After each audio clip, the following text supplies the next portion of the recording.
Everybody, it's Everett with a Howl for Freedom. The intro is pre-programmed. I have to unpre-program it. So maybe it's a good way to get started. Happy Monday, everybody. We are going to talk about a very exciting topic tonight. Well, I wish it's not exciting, but it's exciting when you get to understand it and it helps you. And to help me understand it is my dear friend and sister, Robin Torgrim, son of Mega Maniacs. How are you doing, Robin? Hi. I'm well. How are you? I'm good. I guess the thumbnail makes me look younger, according to one comment, so I must be And looking old to everybody else. makes me look weird. And so here we are. Here we are. Robin, I want to jump right in. This is going to be Okay. a very, very busy week. Everybody's still got shopping to do to prepare for their gatherings and all of that, I'm sure. I want to bounce through a couple verses of scripture, and feel free to comment at any time. But I want to get started because you did a program about that touched on this a couple of weeks ago, and this morning it just kind of came together. I felt like we should talk about it, so I know that we're in good shape. I want to read this scripture here, 2 Corinthians 11, verse 19. Paul's writing to the Corinthian church, obviously, saying, "For you gladly put up with fools, since you're so wise. In fact, you even put up with anyone who enslaves you or exploits you or takes advantage of you or exalts himself or strikes you in the face." Robin, is it kind of weird that the Apostle Paul could even write a scripture like that? Yeah. Yeah. But I mean, I think that it proves that this stuff has been going on for far too long. I would agree with that. And so we will, as Pastor Ray has been known to say, keep it moving. This is Galatians 3, verse 10. Oh, foolish Galatians! Exclamation point. Oh, by the way, Robin. Yes. Do you ever have people leave comments on your Mega Maniacs channel that have like lots of exclamation points? Exclamation points. Does that ever happen? It does, but I'm a big exclamation pointer. I actually have to go back and remove some when I send messages because I like to use them a lot. But it's, there's a lot of emotion in what I'm saying. It's not necessarily me yelling. Okay. But if every single sentence has an exclamation and some of Yeah, those yeah. have multiple anyway, I don't know if it Yes. makes it mean any more than it actually meant. But Paul, with one exclamation point, of course, this has been translated. Oh, foolish Galatians, who has bewitched you? Who has bewitched you? Before your eyes, Jesus Christ was very clearly portrayed as crucified. I'll go ahead and move to our next scripture. This is 1 Corinthians 5, verses 9 and 11. I wanted to fit it all on the same slide. And this will be, I think, very important a little bit down the road, Robin. I wrote to you in my letter not to associate with sexually immoral people. Now, verse 10 that we didn't have room for said, now, if he's talking about believers here, because we all have to live in the real world. We work with people that are not saved. We have to interact with all kind of different people. So I'll finish up with verse 11. But now I am writing you not to associate with anyone who claims to be a brother. By the way, Robin, what does the word anyone mean? Anyone. Okay. Absolutely anyone. Okay. So it doesn't exclude nobody. All right. Anyone who claims to be a brother but is sexually immoral, so that's a category, or greedy, that's kind of a category. An idolater, that would be a category, or a verbal abuser, a drunkard, that'd be a category, or a swindler. With such a man, do not even eat. So, Robin, if somebody is one of those things and claiming to be a brother, sexually immoral or greedy or idolater or verbal abuser, drunkard or swindler, they would get a pass, though, if they were a preacher, correct? No, no. In fact, I think that they're judged more harshly. Okay. Well, I'm glad we set that straight because I think a lot of people miss that. I Well, think they do. yeah, I think so too. Okay. All right. We are going to get started here. And so, folks, listen, we exist because of your generosity. If you'd like to be a blessing to Ohio for Freedom, you can go to ohioforfreedom.com. There's our donate page with any bank card that is your financial weapon of choice, PayPal or Zelle. And so, Robin, we got our shameless plug out of the way. I just have one last thing. In fact, I'll do it right now. Folks, we have Allie and April from Warrior, Alabama are helping us and setting up.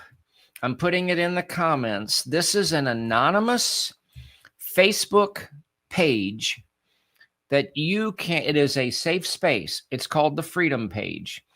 And it is a safe space. You can go and share your story.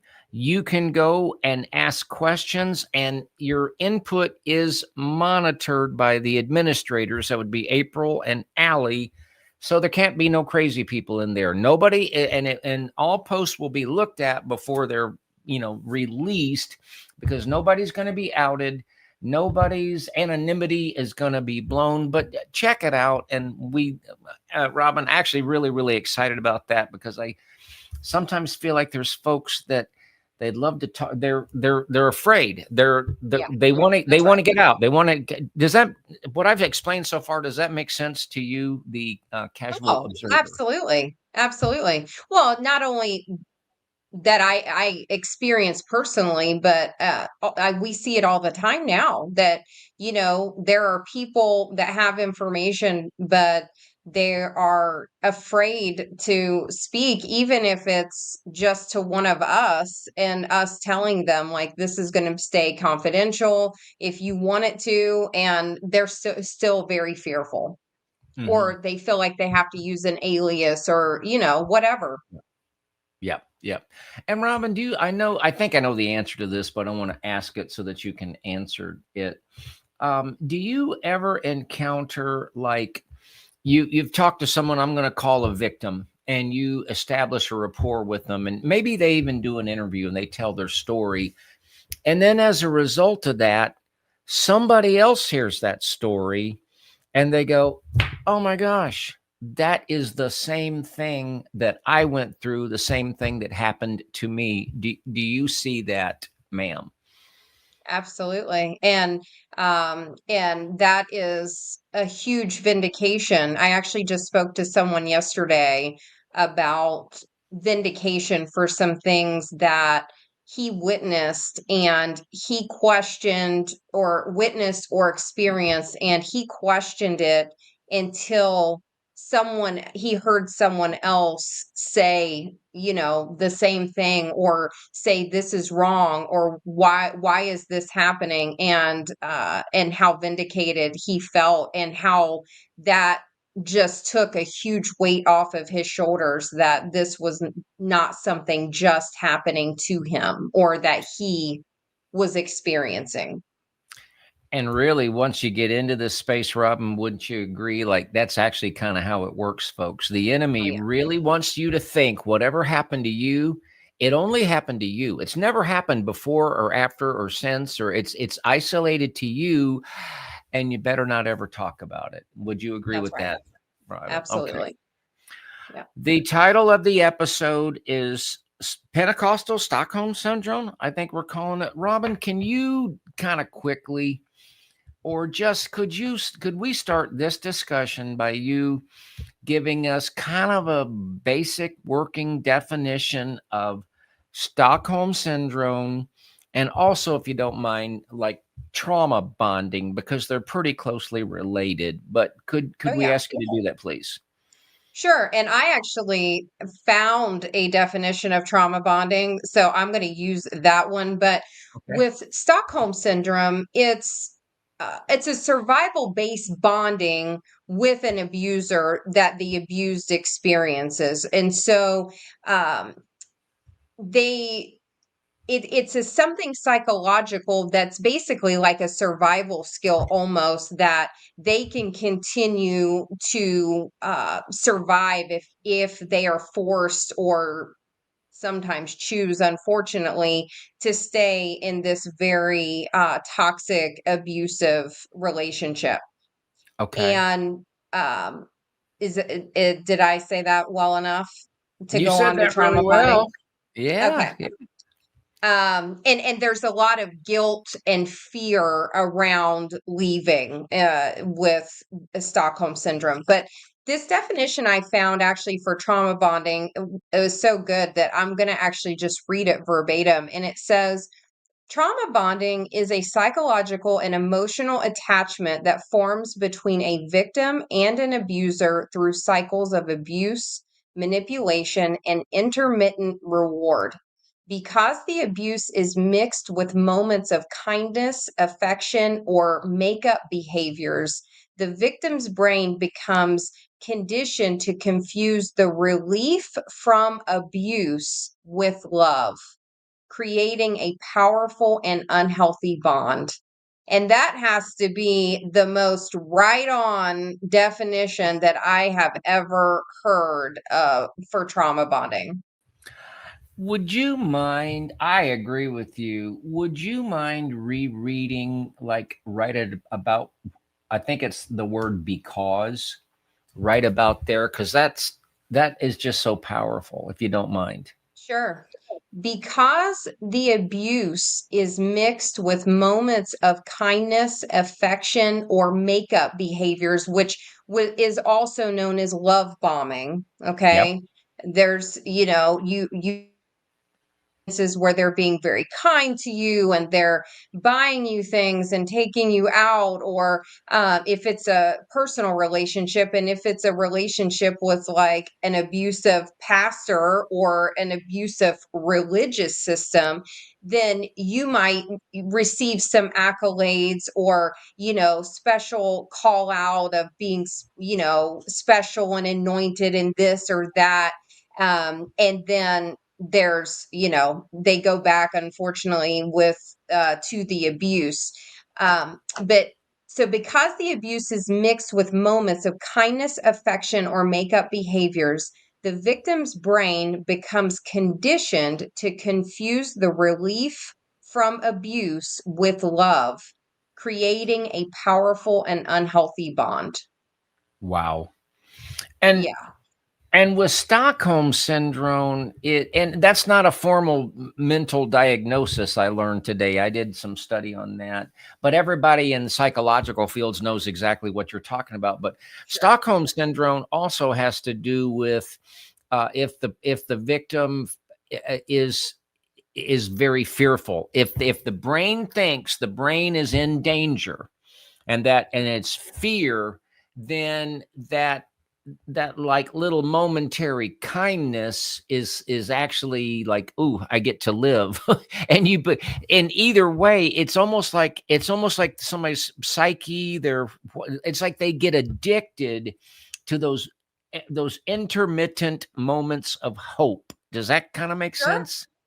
Absolutely. Absolutely. Well, but you have to understand, though, too, is typically in these kinds of relationships, whether they're with a person or, like I said, a system, or a pastor or whatever, because it does end up being a system, is that initially you are you are getting the love bombing, right? And so you think, oh, this is great, they're great, they love my talents, or they think that I'm a great person. And then slowly they start chipping away at your confidence, at your own strategic thinking about what is right and what is wrong. And but you see it happening around you also, and nobody is speaking up. Everybody just seems to accept that this is their plight, and so that ropes you in even further, because you think, well, am I wrong? Because I think that this shouldn't be happening and everybody else is okay with it. I mean, it messes with your brain and your psychological, like the psyche. It messes with you big time. Yeah, yeah. And so I want to introduce then, and those, thank you. You have introduced this, given us a working framework and a definition that we can apply.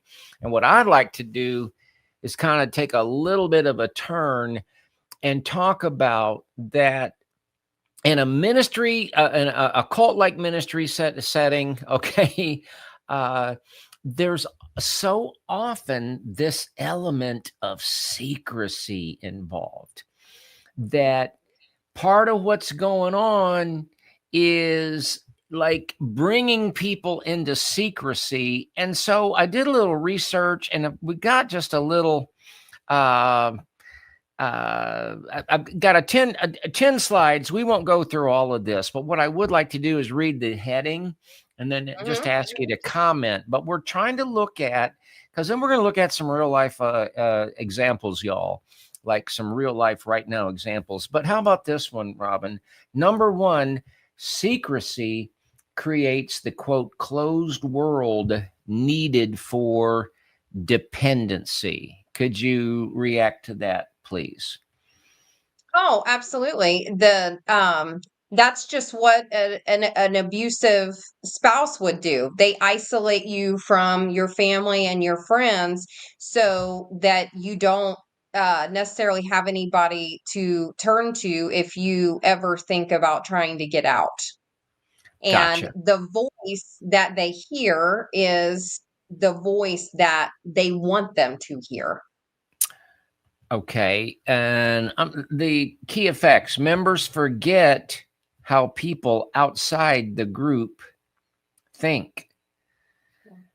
Their identity becomes tied to the secret community, and the abusive dynamics become normal. Does that seem to be hitting the mark so far? Absolutely. Yep.